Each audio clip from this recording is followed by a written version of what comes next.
இயேசு கிறிஸ்து என்கிற என் நாமத்தில் என் பெயரை சொல்லி நீங்கள் கேட்டுக்கொள்வது நான் உங்களுக்கு செய்வேன் அப்படின்னு ஆண்டவர் சொல்கிறார்.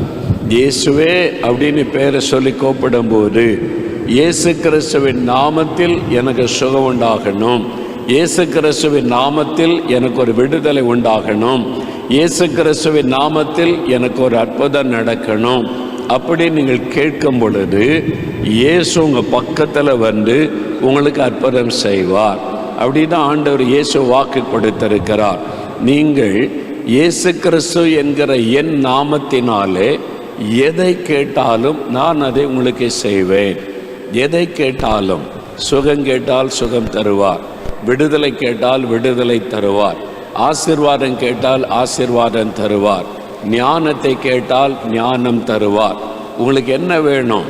உங்களுக்கு என்ன ஆசீர்வாதம் வேணும்? இன்றைக்கி சுகம் வேணுமா, விடுதலை வேணுமா, ஆசீர்வாதம் வேணுமா? என்ன ஆசீர்வாதம் வேண்டும்? முதல்ல அதை தீர்மானம் பண்ண வேண்டும். ஏனோ தானவென்று ஜெபிக்கக்கூடாது. அதனால் கருத்தாக தேவ சமூகத்தில் ஒரு காரியத்தை நான் கேட்க போகிறேன், இயேசுவின் நாமத்தில் கேட்க போகிறேன், இயேசுவனிடத்தில் கேட்க போகிறேன், இயேசு கிறிஸ்துவை நோக்கி நான் கேட்க போகிறேன். அப்போ எனக்கு அவர் செய்வார். என்றால் இயேசு கிறிஸ்து வாக்கு மாறாத தேவன். அவர் தான் சொல்லுகிறார், இயேசு கிறிஸ்து என்கிற என் பெயரை சொல்லி நீங்கள் என்ன கேட்டாலும் நான் உங்களுக்கு செய்வேன் அப்படின்னு வாக்கு கொடுத்திருக்கிறார். இதுவரைக்கும் எவ்வளோ ஆயிரக்கணக்கான பேருக்கு செய்திருக்கிறார். என் ஊழிய பாதையில் பல ஆயிரங்கள் லட்சங்களை தாண்டி இருக்கும் அவ்வளவு அற்புதங்களை நான் பார்த்திருக்கிறேன். இங்கே வந்து இன்றைக்கு கூட சாட்சி சொன்னாங்க பாருங்க, கேன்சர்லேருந்து சுகம் வேணும், சரி சுகம். குழந்தை இல்லாமல் போயிட்டு இழந்துட்டேன், எனக்கு திரும்ப வேணும், குழந்தை செல்வம். இது மாதிரி கட்டி இருக்கிற மறைஞ்சு போகணும், மறைந்து போனது. எவ்வளோ அற்புதம்! இதெல்லாம் எப்படி நடக்கிறது? இயேசு கிறிஸ்து என்கிற பெயரை சொல்லி கூப்பிடும் போது தான் இந்த அற்புதம் நடந்தது. அதைத்தான் இயேசு சொல்லுகிறார், இயேசு கிறிஸ்து என்கிற என் நாமத்தினாலே நீங்கள் எதை கேட்டாலும் நான் அதை உங்களுக்கு செய்வேன் என்று ஆண்டவர் வாக்கு கொடுக்கிறார். அப்போ அவருடைய நாமத்தினாலே என்ன கேட்டு என்ன பெற்றுக்கொள்ள முடியும்? வேதத்தில் சொல்லப்பட்ட சில சம்பவங்களை நான் உங்களுக்கு சொல்லி ஜெபிக்க போகிற முதலாவது அப்போஸ்தலர் நடபடிகள் 3வது அதிகாரம் 6வது வசனத்தை வாசிக்க கேட்போம். அப்பொழுது பேதுரு, வெள்ளியும் பொன்னும் என்னிடத்தில் இல்லை, என்னிடத்தில் உள்ளதை உனக்கு தருகிறேன், நசரேயனாகிய இயேசு கிறிஸ்துவின் நாமத்தினாலே நீ எழுந்து நட என்று சொன்னான். பேதுரு இயேசு கிறிஸ்துவோடு கூட இருந்த ஒரு சீஷன். பேதுரு, யோவான் என்ற 2 சீஷர்கள். இயேசு கிறிஸ்து அவர்களோடு கூட இருந்தார். அவங்க இயேசுவை விசுவாசித்து அவரால் பயன்படுத்தப்பட்ட ஊழியர்கள். அந்த 2 பேரும் தேவாலயத்துக்கு போகிறாங்க ஜெபம் பண்ணுவதற்கு. அங்கே ஒரு பிறவி சப்பானி, பிறந்ததிலிருந்து அவனால் நடக்க முடியாது, 2 கால்களும் செயலற்று போன நிலைமையில், பிறவியிலேயே 2 கால்களும் செயலற்று போய் நடக்க முடியாமல் அவன் 40 வயது நிரம்பின ஒரு மனிதன். அதனால் நடக்க முடியாததுனால வேலை செய்ய முடியாது, வாழ்க்கைக்காக தர்மம் எடுத்து பிழைக்கிற ஒரு மனிதன். அவனை சில பேர் சுமந்து கொண்டு வந்து தேவாலயத்தின் வாசலில் வச்சிருவாங்க. காலையில் கொண்டு வந்து வைத்தா அந்த தேவாலயத்துக்கு வர்றவங்ககிட்ட தர்மம் எடுப்பான். என்னால் நடக்க முடியாது, என் கால்கள் செயலற்ற போச்சு, என்னால் வேலை செய்ய முடியாது, தர்மம் கொடுங்கள் என்று அவன் மேலே இறக்கப்பட்டு ஜனங்கள் தர்மம் கொடுப்பாங்க. ஆலயத்துக்கு வர எல்லாருக்குமே தெரியும் இவன் நடக்க முடியாமல் இருக்கிற மனிதன் என்று. அவனுக்கு 40 வயதாகிவிட்டது. பிறந்ததிலிருந்தே கால்கள் வழங்காமல் இருந்ததுனால இனிமேல் அவ்வளவுதான் அப்படின்ற நிலைமையில தான் அவன் இருந்தான். சில சமயம் மருத்துவர்கள் சொல்லுவாங்க, இது எப்போ வந்துச்சு? இல்லை, பிறந்ததுலேருந்தே கண்ணு தெரியல, பிறந்ததுலேருந்தே காது கேட்கலை, பிறந்ததுலேருந்தே நடக்க முடியலன்னா ஒன்றும் செய்ய முடியாது, மருத்துவம் கைவிட்டு விடும். ஏன்னா அவங்களால என்ன செய்ய முடியும்? அதானே செய்ய முடியும். இடையில கண் பார்வை போயிருந்தால் சரிப்படுத்த பார்க்கலாம், இடையில நடக்க முடியாமல் ஆயிருந்தால் கொஞ்சம் சுகமாக்குவதற்கு மருத்துவ காரியங்களை செய்து பார்க்கலாம். இது இடையில உங்களுக்கு காது கேட்காம போயிருந்தா என்ன காரணம்னு கண்டுபிடிச்சு உதவி செய்யலாம். இது பிறவியிலேயே பிறக்கும் போதே இந்த குறைபாடு, அதனால் ஒன்றும் பண்ண முடியாது. அந்த மாதிரி தான் மருத்துவம் சொல்லும். அதுதான் உண்மை. பிறவிலேயே பாதிப்பு, என்ன செய்ய முடியும் என்பதாக. இந்த மனிதன் பிறவிலேயே கால்கள் நடக்க முடியாதவனாய் பிறந்ததுனால ஒருவேளை அந்த கால் சூம்பி போய் இருந்திருக்கலாம், முழங்காலுக்கு கீழே சூம்பி போன நிலைமையில் இருந்திருக்கலாம். ஏன்னா இந்த மாதிரி நடக்க முடியாத கால்கள் அப்படி தான் பலவீனப்பட்ட கால்களாக இரத்த ஓட்டம் இல்லாதனால சுருங்கி காணப்படும். நம்ம இன்றைக்கும் பார்க்கிறோம். அப்படிப்பட்ட ஒரு மனிதன், அவனால் எழும்ப முடியாது, நிற்க முடியாது, நடக்க முடியாது. உட்கார வச்ச இடத்துல உட்கார்ந்துருப்பான். மறுபடியும் சாயங்காலத்தில் வந்து அவனுடைய குடும்பத்தார் அவனை கொண்டு போயிடுவாங்க. இதுதான் அவனுடைய வாழ்க்கை. அப்படி இருந்த ஒரு மனிதன் பேதுருவை பார்த்த உடனே ஏதாவது தர்மம் கிடைக்கணும் ஐயா, எனக்கு தர்மம் கொடுங்க என்பதாய் அவன் கேட்கிறான். பேதுரு அவனை உற்று பார்க்கிறார். இப்போ பேதுருக்குள் இயேசு கிறிஸ்து இருக்கிறார். அவர் பரிசுத்தாவினால் நிரப்பப்பட்டு இயேசுவினால் நிரப்பப்பட்ட ஒரு அனுபவத்தோடு இருக்கிறார் பேதுரு, அவருடைய சீஷன். அதனால் இப்போ பாதிக்கப்பட்ட மனிதனை பார்க்கிறார். இயேசு கிறிஸ்துவை போல் அவர் பார்க்கிறார். பாரையோ, இந்த மனிதன் நடக்க முடியாமல் இருக்கிறாரே, இந்த மனிதன் இத்தனை வருஷமா சப்பானியா உட்கார்ந்துருக்கிறானே, அதனால தர்மம் எடுக்கிறானேன்னு சொல்லி அவன் சொல்கிறான், என்கிட்ட காசெல்லாம் இல்லையா, உன்கிட்ட கொடுக்கறதுக்கு வெள்ளியும் பொண்ணு காசு இல்லை, ஆனால் என்கிட்ட ஒன்று இருக்குது. என்ன தெரியுமா? விலையேறப்பட்ட ஒன்று இருக்குது. இயேசு கிறிஸ்து எனக்குள்ளே இருக்கிறாரு. இயேசு கிறிஸ்து என்கிற வல்லமையான ஆண்டவர் என் கூட இருக்கிறாரு. மரணத்தை ஜெயித்த இயேசு, வியாதியஸ்தரை குணமாக்குகிற இயேசு, சப்பானிகளை நடக்க செய்கிற இயேசு, குருடர்களுக்கு பார்வை கொடுக்கிற இயேசு என்கிட்ட இருக்கிறாரு. அவரை நான் உனக்கு தருகிறேன்னு சொல்லி அவன் சொல்லுகிறான், நசரேயனாகிய இயேசு கிறிஸ்துவின் நாமத்தில் எழும்பி நட அப்படின்னு சொல்லுகிறான். நசரேயனாகிய இயேசு கிறிஸ்துவின் நாமத்தில் எழும்பி நட அப்படின்னு கையை பிடிச்சு அப்படி தூக்கணுன்னு எழும்பி நடக்க ஆரம்பித்து விட்டான். நடந்த கால் சரி ஆயிற்று. ஒருவேளை சூம்பி போன கால் நல்ல காலாய் மாறி இருக்கும். இப்போ கால் நடக்க முடியும், துள்ளுகிறான், குதிக்கிறான், சத்தமிடுகிறான். நான் சுகமாயிட்டேன், நான் நடக்கிறேன், மகிழ்ச்சியோட தேவாலயத்துகளை ஓடுகிறான். மக்கள் எல்லாம் பார்க்குறாங்க, எப்படி அவன் நடக்கிறான், வாசலில் உட்காந்து தர்மம் எடுப்பானே அவன் தானே, நம்ம தான் பல வருஷமாக பார்க்குறோம், இப்படி நடக்கிறான்னு சொன்னால் அங்கே யாரோ ஒருத்தர் நிற்கிறாங்க, அவங்க தான் சுகமாக்குனாங்களா அப்படின்னு மக்கள் எல்லாம் வந்து பார்க்குறாங்க. ஒரு அற்புதம் பாருங்க. இயேசு கிறிஸ்து அந்த நாமத்தை சொன்ன உடனே சப்பானியாயிருந்த மனிதன் எழும்பி நடக்கிறான். அவன் மேலே அவன் கை வைத்து ஜபமெல்லாம் பண்ணவில்லை. பேதுரு அவர் மேலே கை வைத்து ஜபமெல்லாம் பண்ணவில்லை. இயேசுவின் நாமத்தை சொல்லுகிறார். இயேசு கிறிஸ்துவின் நாமத்தில், நசரேயனாக இயேசு கிறிஸ்துவின் நாமத்தில் எழும்பி நட. அவ்வளவுதான். அந்த பெயருக்கு எவ்வளோ பெரிய வல்லம் இருக்குது பார்த்தீங்களா? அதனால தான் அந்த இயேசு கிறிஸ்துவின் பெயரை சொல்லணும். அந்த பெயரை விசுவாசத்தோடு நீங்கள் சொல்லணும். அந்த நாமத்தை சொல்லும் பொழுது, பெயரை சொல்லும் பொழுது பலத்த அற்புதம் நடக்கும், வியாதிகள் மறையும், பிறவி குறைபாடு கூட மாறும், பிறவிலேயே பாதிப்பு கூட மாறும். ஆண்டவர் இயேசு கிறிஸ்துவுடைய வல்லமை அப்படிப்பட்டது. பாருங்க, ஏற்கனவே நான் சொன்னது தான், மறுபடியும் சொல்லுகிறேன். திருநெல்வேலி மாவட்டத்தில் கூடன்குளம் என்கிற ஒரு இடம் இருக்குல்ல, கூடன்குளம்ன்ற இடம், அங்கே ஒரு குடும்பத்தார், அந்த குடும்பத்தில் ஒரு பெண் குழந்தை பிறந்தது. அந்த குழந்தை பிறந்து வளர ஆரம்பித்த போது அது நின்னால் சாஞ்சு தான் நிற்கும், இப்படி ஒரு பக்கம் சரிஞ்சு தான் நிற்கும். என்ன குழந்தை சரிஞ்சு நிற்கிது, நடந்தால் இப்படி சரிஞ்சு தான் நடக்கும். ஏன் குழந்தை சரிஞ்சு நடக்குது? டாக்டர்கிட்ட கொண்டு போனாங்க. அவங்களை கவனிக்கிற அந்த டாக்டர்கிட்ட கொண்டு போனாங்க. அவங்க செக் பண்ணிட்டு சொன்னாங்க, உங்கள் குழந்தைக்குடைய ஒரு காலை விட ஒரு கால் 2 இன்ச்சு இவ்வளோ தூரத்துக்கு கட்டையாக இருக்குது, ஷார்ட்டாக இருக்குது.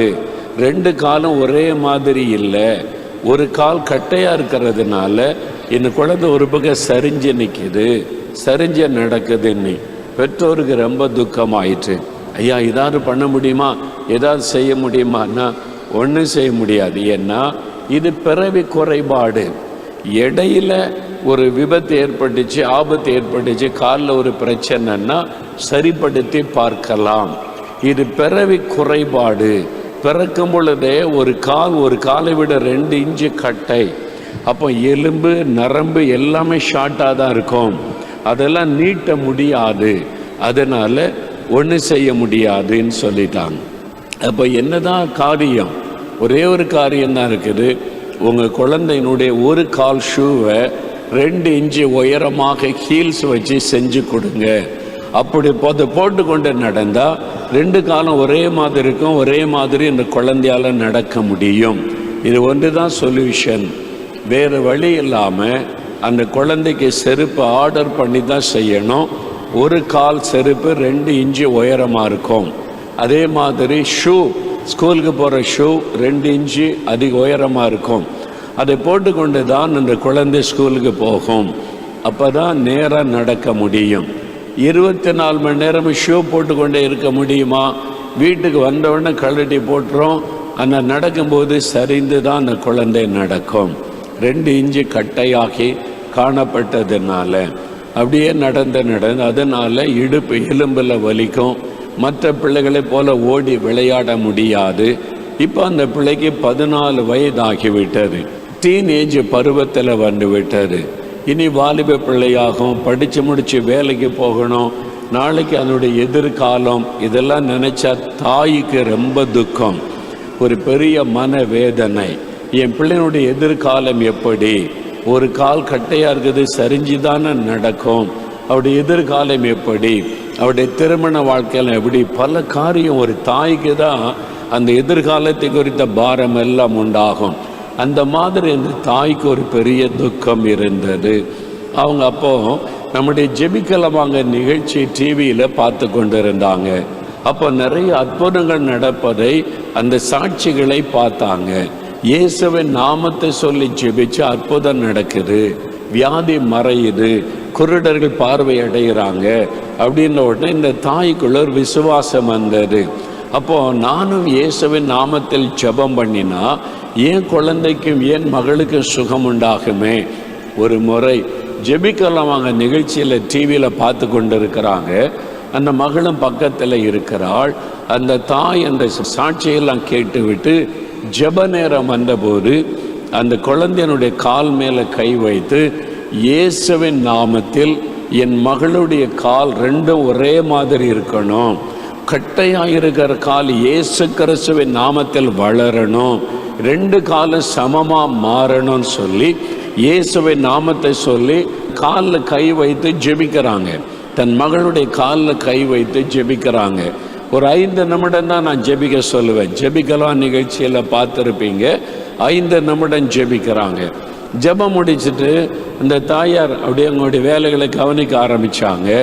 இந்த மகள் எழும்பி நடக்க ஆரம்பித்தா 2 காலம் ஒரே மாதிரி இருக்குது. அல்லேலூயா. 2 காலம் ஒரே அளவாக இருக்குது, ஒரே மாதிரி நடக்க முடியுது. சரிந்து நடந்த அந்த மகள் இப்போ நேராக நடக்கிறாள். பார்த்தா நேராக நடக்கிறியே, காலில் என்னாச்சு பார்த்தாக்கி ஒன்று போல இருக்குது. இப்போ இந்த வளைவே இல்லை, குறைவே இல்லை. டாக்டர்கிட்ட போனாங்க. அதே டாக்டர்கிட்ட போய் செக் பண்ணால் டாக்டருக்கு ஆச்சரியம், என்ன நடந்துச்சு, என்ன பண்ணுனீங்க? இயேசு கிறிஸ்துகிட்ட ஜெபம் பண்ணினோம், இந்த கால் 2 இன்ச்சு வளர்ந்து விட்டது. அல்லேலூயா, அல்லேலூயா. இயற்கைக்கு மேற்பட்ட ஒரு அற்புதம். அற்புதம் சொன்னாலே நடக்காதுன்ற ஒரு காரியம் நடக்குது, அதான் அற்புதம். இவ்வளோ அற்புதமாக இருக்குது, அப்படியா, இப்படிலாம் நடக்குமா? அதான் அற்புதம். மிராக்கிள் என்பது நடக்க முடியாத ஒரு காரியம் நடக்குதுன்னா, பிறவிலேயே 2 இன்ச்சு கால் கட்ட, அது எப்படி வளரும்? கால் எப்படி வளரும்? அவரால் முடியும், சிருஷ்டித்த தேவனாலே முடியும். அதுதான் இயேசு, அதுதான் இயேசு, அதுதான் இயேசு கிறிஸ்து. அவருடைய பெயரை சொன்னா அவங்க என்ன செய்தாங்க? இயேசு கிறிஸ்துவின் பெயரை சொல்லி ஜெபிச்சாங்க. இயேசு கிறிஸ்துவின் பெயரை சொல்லி ஒரு விண்ணப்பம் பண்ணாங்க. நல்லா கவனிங்க. நான் அவங்கள பார்த்ததும் இல்லை, நான் அவங்க மேலே கை வைத்து ஜெபம் பண்ணினதும் இல்லை. அவங்க வீட்டில் உட்காந்து ஜெபம் பண்ணுறாங்க, இயேசுவின் பெயரை சொல்லி ஜெபிக்கிறாங்க, விசுவாசத்தோடு ஜெபிச்சாங்க, அற்புதம் நடைபெற்றது. அவங்க வந்து அங்கே சாட்சி சொல்ல நம்முடைய ஸ்டுடியோவுக்கு வந்தாங்க. அந்த தாயும் மகளையும் நான் பார்த்தேன், அவங்களோட நான் பேசினேன். அந்த தாய்க்கு எவ்வளோ பெரிய சந்தோஷம். யார் ஜெபம் பண்ணினாரு? அந்த தாய் ஜெபம் பண்ணி அந்த குழந்தைக்கு அற்புதமான சுகம்.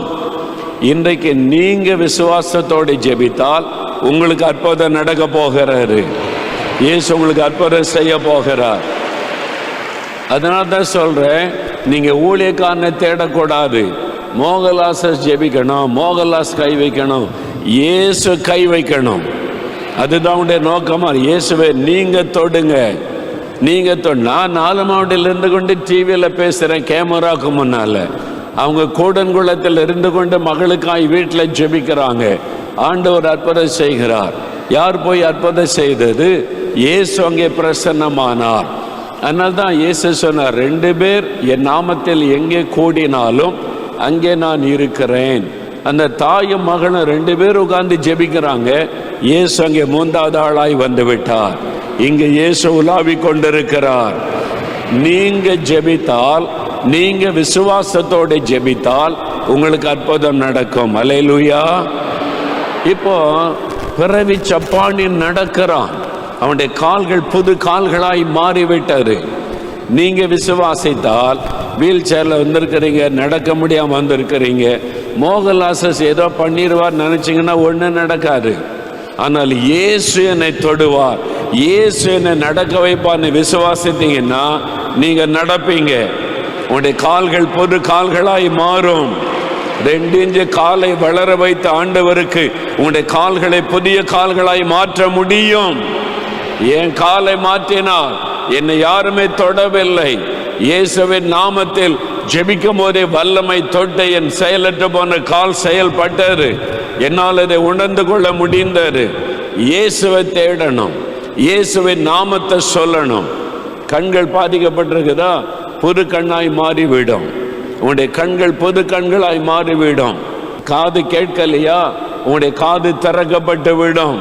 செவிட்டு காதுகள் திறக்கப்பட்டு விடும். ஐயா, பிறந்ததுலேருந்தே காது கேட்காது. அப்படி வந்தாங்க, சில வாரத்துக்கு முன்னால் அப்படி வந்தாங்க. போன மாதம் திறமைனோ ஜெபத்துக்கு முந்தின நாள் 2 காதுமே கேட்காது. பிறந்ததுலேருந்தே கேட்காது. 16 வயசு 18 வயசு வாலிப பிள்ளைங்க பெற்றோர் வந்திருக்கிறாங்க. பிறந்ததுலேருந்தே காது கேட்காது ஐயா அந்த பிள்ளைகளுக்கு. அப்போ இப்போ 16 வயசு ஆயிட்டு.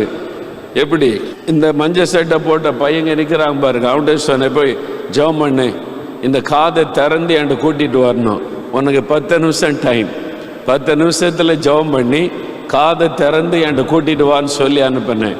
அப்படியா, சரின்னு கூட்டிகிட்டு போனான். கூட்டிகிட்டு போய் 10 நிமிஷம் கழித்து கூட்டிகிட்டு வர்றான். 2 காதும் கேட்கறது. அல்லேலூயா, அல்லேலூயா. அடுத்த நாள் அந்த பிள்ளைகள் வந்து பார்த்தாங்க, காது நல்லா கேட்குது. பிறவியிலிருந்தே காது கேட்காது. 16 வருஷம் 18 வருஷம். அதுக்கு எவ்வளோ? 10 நிமிஷம் ஜெபம், அவ்வளவுதான். யார் ஜெபம் பண்ண? நான் ஜெபம் பண்ணலை. நீங்கள் நல்லா புரிந்து கொள்ள. அதனால தான் நீங்கள் மோகன்லாஸை தேடாருங்க, இயேசுவை தேட பழகுங்க. நான் ஜெபிக்கலை. இந்த மஞ்சள் சட்டை போட்ட பையன் என்னன்னா யாருன்னே எனக்கு தெரில. ஒரு தம்பியை நான் அனுப்பினேன், நீ போய் ஜெபம் பண்ணி காதை திறந்துக்கிட்டே என்கிட்ட கூட்டிட்டு வான்னு சொன்னேன். 10 நிமிஷத்தில் கொண்டு வந்து நிறுத்தான், காது கேட்குது. அப்போ யார் ஜெபித்தாலும் இயேசு அற்புதம் செய்வார். அல்லேலூயா. இல்லை நீ ஜெபிச்சாலும் கேட்க முடியாது. மோகன்லாஸை ஜெபிச்சாதான் நான் அற்புதம் செய்வேன் இயேசு சொல்லுவாரா? சொல்ல மாட்டார். என்றால் அவர் உங்களையும் நேசிக்கிறார். என்ன நேசிக்கிற மாதிரி உங்களை நேசிக்கிறார். எல்லாரையும் ஒரே மாதிரி நேசிக்கிறார். யார் விசுவாசத்தோடு ஜெபித்தாலும் இந்த ஜெபத்திற்கு பதில் தருவார். உங்க வீட்டில் நீங்க இருக்கிற இடத்துல நீங்க விசுவாசத்தோடு இன்னைக்கு ஜெபிச்ச அற்புதம் நடக்கும். உங்க வீட்டில் நடக்க முடியாதவங்க இன்னைக்கு நடப்பாங்க. உங்க வீட்டில் படுக்கையில் இருக்கிறவங்க இன்னைக்கு சுகமாவாங்க. விசுவாசத்தோடு நீங்க ஜெபிச்ச அற்புதத்தை பார்ப்பீங்க. அதுதான் சொல்லுகிறேன். இந்த அற்புதம் பெற்றுக்கொள்ள என்ன செய்யணும்? இது தெரியாம தான் நிறைய பேர் தடுமாறுகிறோம். தவறான நம்பிக்கைகள் நம்முடைய ஆசீர்வாதத்தை கெடுத்து விடும். தவறான எதிர்பார்ப்புகள் அற்புதத்தை தடை செய்துவிடும். சரியான விசுவாசத்தோட சரியான ஆளிடத்தில் ஜெபிச்சா அற்புதம் நடக்கும். அதனால தான் நம்ம ஜெபிக்கும் போது இயேசுன்ற பெயரை சொல்லணும். சிலர் கடவுளே சாமி கடவுளேம்பாங்க. ஆண்டவர் கேட்பார், உனக்கு எந்த கடவுள்? உலகத்தில் ஒவ்வொரு நாட்டில் ஒவ்வொரு கடவுளை சொல்கிறாங்க. மனிதனை கூட கடவுள்ன்றான். ஒரு பொம்பளைய கடவுள்ன்றான், ஒரு ஆணை கடவுள்ன்றான், மனுஷனே கடவுள்ன்றான். செத்து போனால் அடக்கம் பண்ணுறான், முடிஞ்சு போச்சு. அவனே கடவுள்ன்றான். எந்த கடவுள்? யார் பெயரை சொல்லி கூப்பிடுற? இயேசு கிறிஸ்துன்ற பெயரை சொல்லணும். அல்லேலூயா சொல்லுங்க. அவர் தான் நமக்காக மரித்த உயிர்த்தெழுந்த ஆண்டவர். சில போதகர்கள் சர்ச்சில் வேலை செய்கிற ஊழியர்கள் கூட இந்த தெரியல, மண்டையில் உரைக்க மாட்டேங்குது. கடவுளேன்றாங்க, பக்தியாக சொல்கிறோன்றாங்க, சாமின்றாங்க. இல்லை, இயேசு கிறிஸ்துவின் நாமத்தில் தான் அற்புதம் நடக்கும். அல்லேலூயா சொல்லுங்க. என் நாமத்தினால், இயேசு கிறிஸ்து என்கிற நாமத்தினால் எதை கேட்டாலும் செய்வேன். இப்போ நசரேயனாகிய இயேசு கிறிஸ்துவின் நாமத்தில் எழும்பி நட சொன்ன உடனே அற்புதம் நடந்து விட்டது. இப்போ எல்லாரும் பேதுருவை பார்க்குறாங்க. எல்லா மக்கள் ஆயிரக்கணக்காக ஓடி வந்துட்டாங்க. ஐயோ நடந்துட்டான் யாரு அண்ணா அவன் தான் பேதுரை காமிக்கிறாங்க. அங்கே நிற்கிறாங்க 2 பேர், அதில் ஒரு ஆள். எல்லாரும் பார்க்குறாங்களா? பேதுரு என்ன சொல்கிறார்? உடனே காலரை தூக்கி விட்டு, பார்த்தீங்களா என்கிட்ட எவ்வளோ பெரிய வல்லம் இருக்குல்ல சொல்லலை. அவர் என்ன சொல்கிறார்? ஏன் என்ன பார்க்குறீங்க?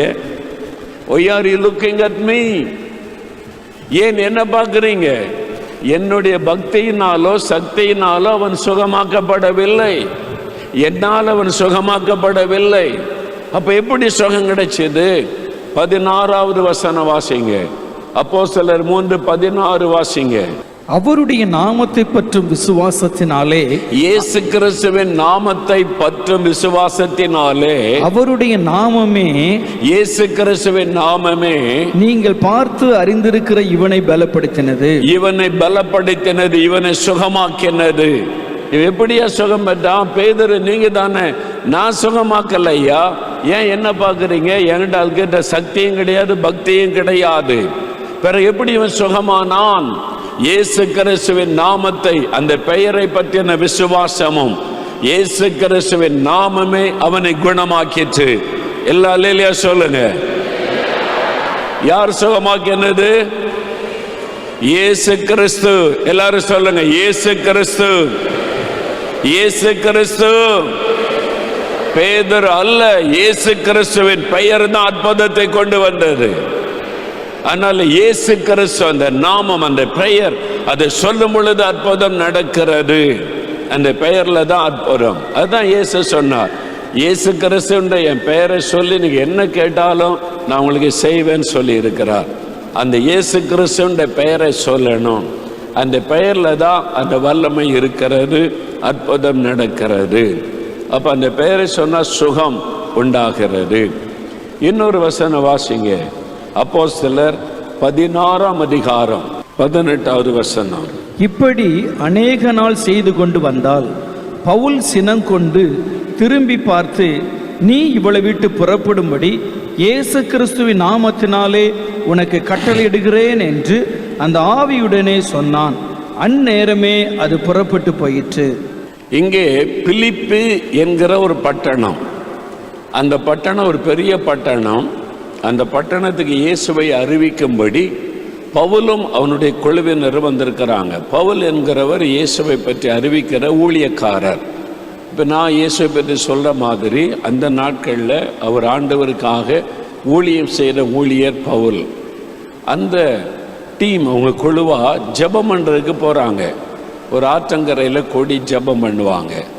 அப்போது ஒரு பெண், அந்த பெண் ஒரு குறி சொல்லுகிற ஆவியினால் அவள் பிடிக்கப்பட்டிருந்தாள்.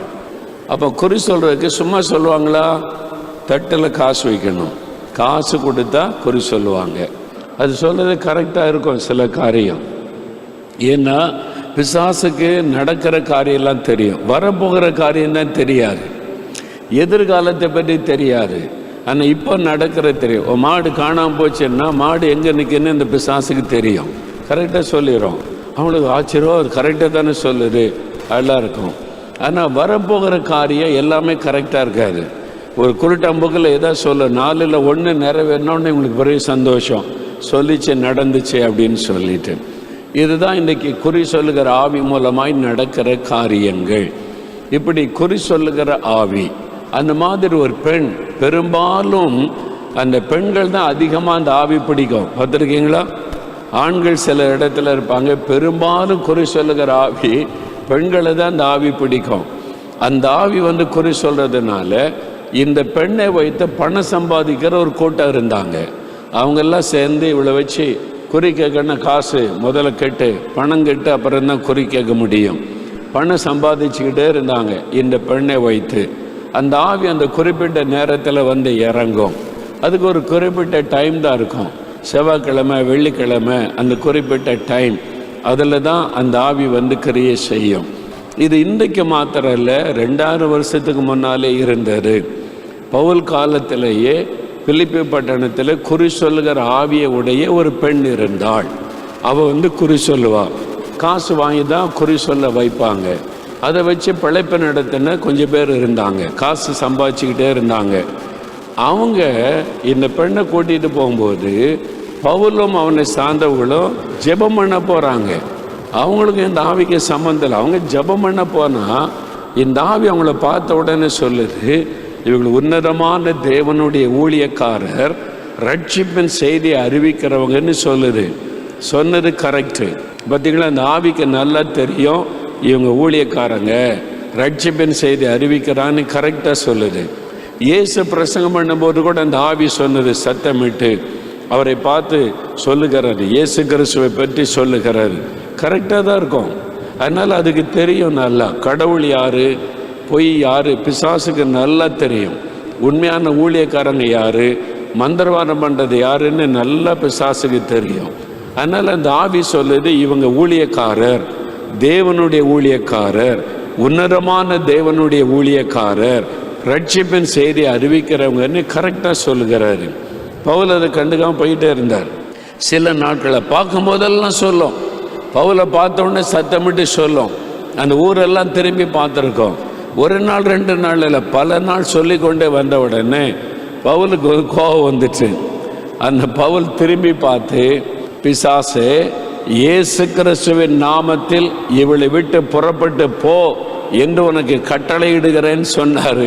அவ்வளோதான், ஓடி போயிட்டு. அல்லேலூயா. எத்தனையோ வருஷமாக அவங்களுக்குள்ள இருந்தது அந்த குறி சொல்லுகிற ஆவி. இப்போ ஒரே ஒரு வார்த்தை, இயேசு கிறிஸ்துவின் நாமத்தில் இவளை விட்டு போ என்று கட்டளை கொடுத்தார். அந்த ஆவி போய்விட்டார். போய் கை வைக்கவும் இல்லை, முடிய பிடிக்கவும் இல்லை, பிசாசை விரட்டுறன்னு குத்தவும் இல்லை. அதனால தான் ஜெபிக்கிற பையங்க பிள்ளைகள் கவனமாக இருக்கணும். இயேசுவின் நாமத்தினால போ அப்படின்னா போயிடணும், கையை மட்டும்தான் வைக்கணும், அதுக்கு மேலே ஒன்றும் பண்ணப்படாது. பிசாசை துரத்தும் போதும் கவனமாக இருக்கணும். பாருங்க, பவுல் போய் முடியை பிடிச்சி அதட்டி போறியா இல்லையான்னு கேட்கல, இயேசு கிறிஸ்துவின் நாமத்தில் புறப்பட்டு போ, அவ்வளோதான், கீழ்ப்படிந்து. இயேசுவின் நாமத்தை சொன்னால் பயந்து ஓடும். அல்லேலூயா சொல்லுங்க. அந்த ஆவி போய்விட்டார். இந்த உலகத்தில் பலவிதமான ஆவி கிரியை செய்கிறார். சில ஆவிகள் குறி சொல்லுகிற ஆவி, சில ஆவிகள் பில்லி சூனிய மந்திரத்தில் கிரியை செய்கிற ஆவி. அது ஏவல் பிசாசுன்னு சொல்லுவாங்க. ஏவி விடுவது, மந்திரவாதம் பண்ணி இந்த குடும்பத்தை தாக்கு, இந்த குடும்பத்தில் இந்த ஆளை முடக்கி விடு, இந்த குடும்பத்தில் இந்த பெண்ணை பயமுறுத்து அப்படின்னு ஏவி விடுவது. அது மந்திரவாதம் பண்ணுவார். எல்லா இடத்துலையும் இருக்காங்க இந்த மந்திரவாதம் பண்ணி பிழைப்பு நடத்துகிற ஆட்கள். அது என்ன பெரிய வல்லமைன்னு நினைக்கிறாங்க. இயேசுவின் பேரை சொன்னால் எல்லாம் ஓடி போயிடும் அந்த மந்திரவாதத்தின் ஆவிகள். அப்போ மந்திரத்தில் கிரியை செய்கிற ஆவிகள், பில்லி சூனி ஆவி, மந்திரத்தில் பயன்படுத்துகிற ஆவி. அப்போ அதில் தகடு வச்சு மந்திரவாதம் பண்ணி இந்த தகட்டை கொண்டு போய் வீட்டில் வச்சுக்கன்னு சொல்லுவாங்க. இந்த தகட்டை கொண்டு போய் அந்த வீட்டுக்கு முன்னால் புதைச்சிரு அப்படின்னு சொல்லுவாங்க. அந்த தகட்டில் இருந்து கொண்டு அந்த ஆவி வீட்டுக்கு விரோதமாக கிரியை செய்யும். அந்த தகடு மூலமாக கிரியை செய்யும். அதுக்கு தான் அந்த தகடை வச்சு மந்திரவாதம் பண்ணுவாங்க. பார்த்துருக்கீங்களா? அந்த தகடை வச்சு அதில் எழுத்தெல்லாம் எழுதி வச்சு அந்த ஆவியை அந்த தகட்டுக்குள்ளே கொண்டு வருவாங்க. அந்த பிசாசை அந்த தகட்டுக்குள்ளே கொண்டு வந்து அதில் இருந்து கொண்டு அந்த ஆவி கிரியை செய்யும்.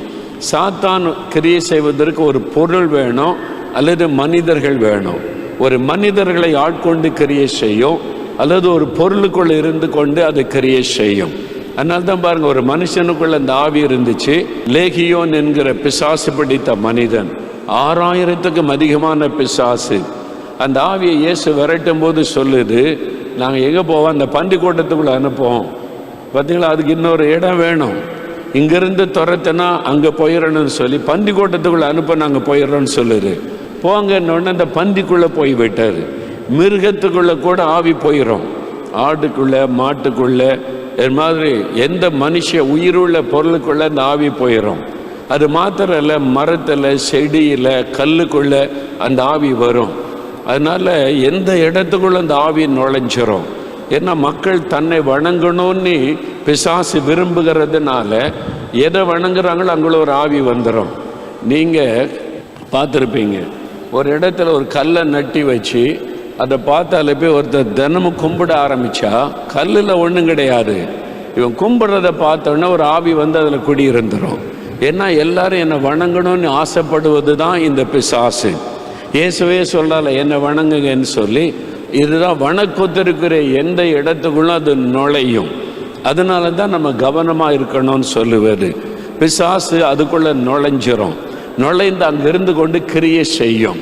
அது வந்து கடவுளாக இருக்க முடியாது. ஒரு கல்லுக்குள்ளே, மரத்துக்குள்ளே, அதுக்குள்ளே இருந்து கொண்டு பயமுறுத்துவது, கிரியை செய்வது கடவுள் அப்படி செய்ய மாட்டார். நீ கொஞ்சம் யோசித்து பார்த்தாலே தெரிஞ்சிடும்.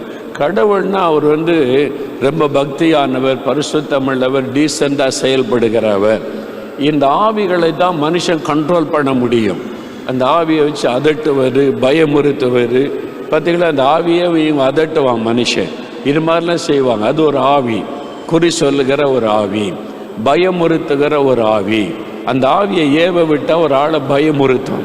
அதை பில்லி சூன்யத்தின் ஆவி, மந்திரத்தில் கிரியை செய்கிற ஆவி. அதுக்கு தான் தகடுகள், தாயத்து இதெல்லாம் பயன்படுத்துவாங்க. அதை வச்சு மந்திரவாதம் பண்ணுவாங்க. அந்த மந்திரவாதம் பண்ணி அந்த ஆவி அந்த தாயத்துக்குள்ளே வரும். அதை வச்சுக்க அப்படின்லாம் சொல்லுவாங்க. அப்போது ஒரு கடவுளை மனிதன் அப்படியே பிரார்த்தனை பண்ணி கடவுளை வந்து ஒரு தாயத்துக்குள்ளே அடைக்க முடியும்னு நினைக்கிறீங்க? ஒரு கைத்துக்குள்ளே கடவுளை வாங்கன்னு உட்கார வைக்க முடியுன்றீங்க? அவர் சர்வ வல்லமுள்ள தேவன். அவரை யாரும் அப்படி கண்ட்ரோல்லாம் பண்ண முடியாது. அப்போ அப்படி நடந்தால் என்ன அர்த்தம்? அது ஒரு ஆவி. அது கடவுள் எல்லாம், அது ஒரு ஆவி. பயமுறுத்துகிற ஆவி, வஞ்சிக்கிற ஆவி, மக்களை அப்படி அடிமைப்படுத்துகிற ஒரு ஆவி. அந்த ஆவியை வச்சு மந்திரவாதம் பண்ணி பிழைப்பு நடத்துவாங்க. பார்த்தீங்களா, காசு, அதுக்கு இவ்வளோ காசு, நான் பவர்ஃபுல்லாக மந்திரவாதம் பண்ணணும், அதுக்கு 1 லட்சம் ரூபா ஆகும், இந்த தாயத்துக்கு 25,000 ரூபா ஆகும். எப்போ காசு கொடுத்து நீங்கள் வந்து ஒரு மந்திரவாதம் பண்ணி அதில் வல்லமை நடக்கினாலே அது கடவுளாக இருக்கவே முடியாது. அதுக்குள்ளே இருப்பது ஒரு அசுத்த ஆவியினுடைய கிரியை என்பதை விளங்கி கொள்ளணும். அல்லேலூயா சொல்லுங்க. அதனால தான் அந்த கலட்டின உடனே இந்த ஆவி விலகி ஓடிவிடும், அந்த பிசாசு ஓடிவிடும். அப்போ அந்த மாதிரி ஆவிகள் இன்றைக்கும் கிரியை செய்கிறது. குறி சொல்லுகிற ஆவி, பலவீனப்படுத்தும் ஆவி, பயமுறுத்தும் ஆவி, தற்கொலை தூண்டுகிற ஆவி. தற்கொலை தூண்டும் சில ஆவி. சிலர் வந்து சொல்லுவாங்க, இவனுக்குள்ள அவங்க பாட்டி வந்துட்டாங்கம்பாங்க. பாட்டியா? எங்கே பாட்டி வந்துட்டாங்கன்னா, அவங்க பாட்டி எங்கே இருக்காங்கன்னு செத்து போயிட்டாங்க. அந்த பாட்டி மாதிரியே பேசுகிறான், அந்த பாட்டி மாதிரியே நடந்து கொள்கிறான். அந்த பாட்டியின் ஆவி இவனுக்குள்ள வந்திருக்குது.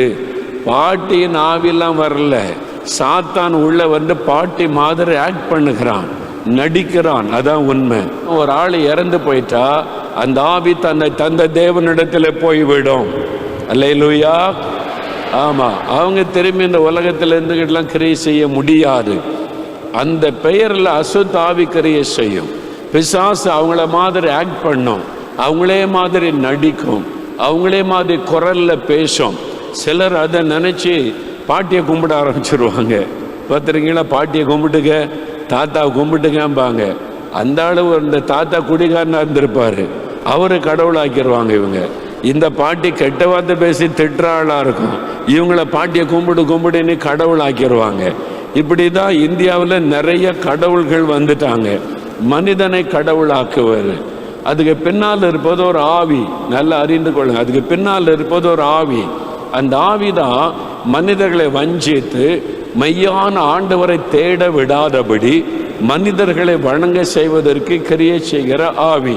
அதனால தான் குறி சொல்லுகிற ஆவி, பயப்படுத்துகிற ஆவி. இந்த ஆவியெல்லாம் பலவிதமான ஆவிகள் உலகத்திலே கிரியை செய்கிறது. ஏவல் பிசாசு, ஏவி விடுவது.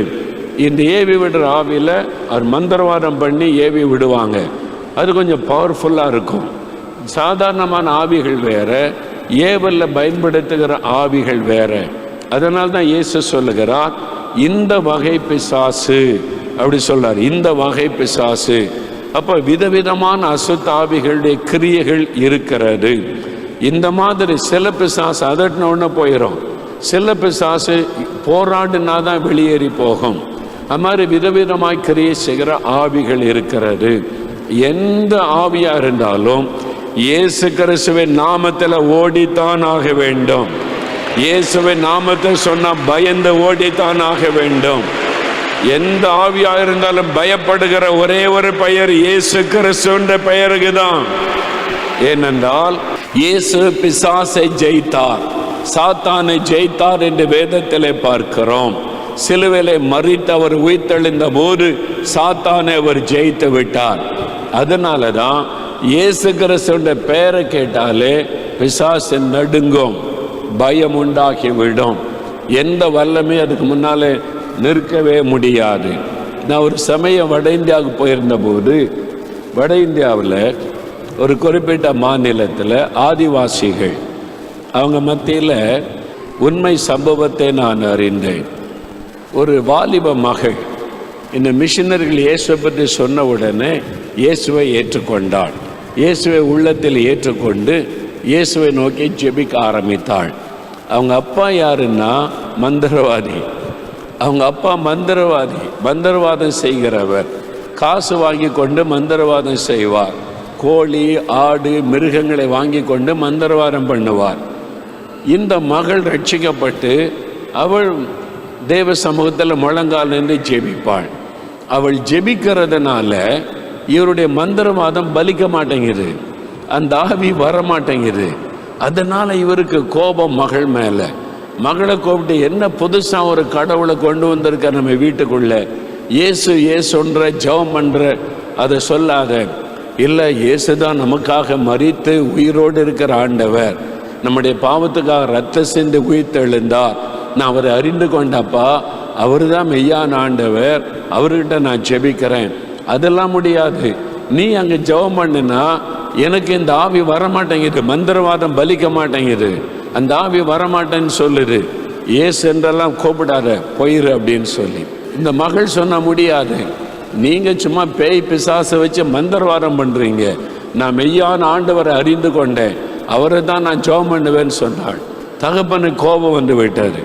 என்ன பண்ணிட்டா, வீட்டை விட்டு வெளியே போ, இன்னும் வீட்டுக்குள்ளே இருக்கக்கூடாது, இயேசு வேண்டான்னு சொன்னால் வீட்டுக்குள்ளே வான்னு சொல்லி மகளை விரட்டிட்டான். வீட்டுக்குள்ளே வரக்கூடாது. தாய் சொல்லி பார்த்தாங்க, கேட்கல. அந்த தாய் மகள்கிட்ட சொல்கிறாங்க, அப்பா சொல்கிற மாதிரி கேளு.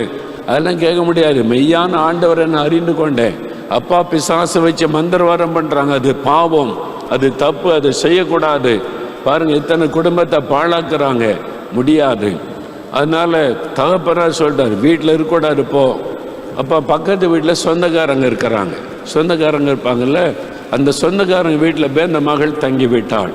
நிலத்தில் வேலை செய்வாள், தன் வாழ்க்கையை நடத்துகிறாள், அங்கே ஜெபம் பண்ணுவாள். இந்த தகப்பனுக்கு பெரிய கோபம் என்னன்னா, நான் எவ்வளோ பெரிய மந்திரவாதம் பண்ணி இந்த இதெல்லாம் கடவுளாக வணங்கி கொண்டு இருக்கிறேன், இவா இயேசு இயேசுன்னு நம்ம விட்டு போயிட்டாளே, இவளை திருப்பி கொண்டு வரணும் அப்படின்னு தன் மகளுக்கு விரோதமாய் மந்திரவாதம் செய்ய திட்டமிட்டான். மந்திரவாதம் பண்ணி அவளை திரும்ப கொண்டு வரணும், இயேசு கடவுள் இல்லைன்னு சொல்ல வைக்கணும், இந்த ஆவியை நான் ஏவி விடணும்னு சொல்லி அவன் என்ன பண்ணான், அவனுடைய வீட்டில் பூஜை அறை இருக்க, மந்திரவாதம் பண்ணுறக்கு அறை, அதில் அந்த பலிபீடத்தில் பொருளெல்லாம் வச்சு இரத்த பலி செலுத்தி ஒரு நாள் உட்கார்ந்து மந்திரவாதம் செய்ய ஆரம்பித்தான். தன் மகளுக்கு விரோதமாய் மந்திரவாதம் பண்ணி அவளை திரும்ப கொண்டு வரணும், இயேசுவை மறுதலிக்க பண்ணணும்னு சொல்லி இவன் வீட்டில் உட்காந்து மந்திரவாதம் பண்ணுகிறான். அந்த புகெல்லாம் எழும்பும், அந்த ஆவியை கூப்பிட்றான், அந்த ஆவி வரும், அந்த ஆவி வந்து அவன்கிட்ட பேசும். அவன் சொல்லுவான், இந்த ஆளை தாக்கணும், இவளை போய் நீ முடக்கணும்னு சொன்னால் அந்த ஆவி புறப்பட்டு போகும். அப்படி தான் மந்திரவாதம் பண்ணுவார்.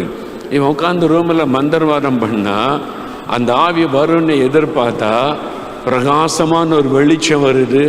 என்னடா அது வித்தியாசமாக இருக்குது, இன்னைக்கு பார்த்தா இயேசு வந்து நிற்கிறார். அல்லேலூயா. இவன் இயேசுவை கூப்பிடலை. என்னடா இது, இதுவரை நம்ம பார்த்துறாத ஒரு ஆவியா தெரியுது, அது வெளிச்சமாக இருக்குது, எப்பவுமே இருட்டாக தானே இருக்கும், வேற மாதிரி இருக்கும், இவர் யாருன்னு தெரியலையே அப்படின்னு நீங்கள் யாருன்னு கேட்டான். அவர் சொன்னார், நீ யாருக்கு விரோதமாக மந்திரவாதம் செய்கிறியோ அவள் விசுவாசிக்கிற இயேசு நானு. அல்லேலூயா. இயேசு வந்து நின்றார். யாருக்கு விரோதமாக மந்திரவாதம் பண்ற நீ? என் மகளுக்கு விரோதமாக மந்திரவாதம் பண்றியா? என் பிள்ளைக்கு விரோதமாய் மந்திரவாதம் பண்றியா? நான் சும்மா இருப்பேன் நினைச்சியா அப்படின்னு இயேசு சொன்னார். நான் தான் வானத்தை பூமி உண்டாக்கின தேவன். எல்லா ஆவிகளும் என் பாதத்துக்கு கீழே. நீ மந்திரவாதம் பண்ற ஆவியெல்லாம் என் பாதத்துக்கு கீழே. என் பிள்ளையை தொட முடியாது. அவள் என்னுடைய மகள், அவள் என்ன நோக்கி ஜெபிக்கிற மகள். அதனால் ஆண்டவர், நீ மனம் திரும்பினால் உனக்கு இரக்கம் செய்வேன். என் மகளுக்கு விரோதமாய் நீ துணிந்த மந்திரவாதம் பண்ணினால் என் கரம் உனக்கு விரோதமாய் வந்துவிடும் சொல்லிட்டு ஆண்டவர் மறைஞ்சிட்டார். பயந்து நடுங்கி இவன் ஆண்டவருடைய பாதத்தில் விழுந்து தன் மகளிட ஓடினான். ஓடி சொன்னான், நீ நம்புகிற இயேசுதான் மெய்யான ஆண்டவர். அல்லேலூயா.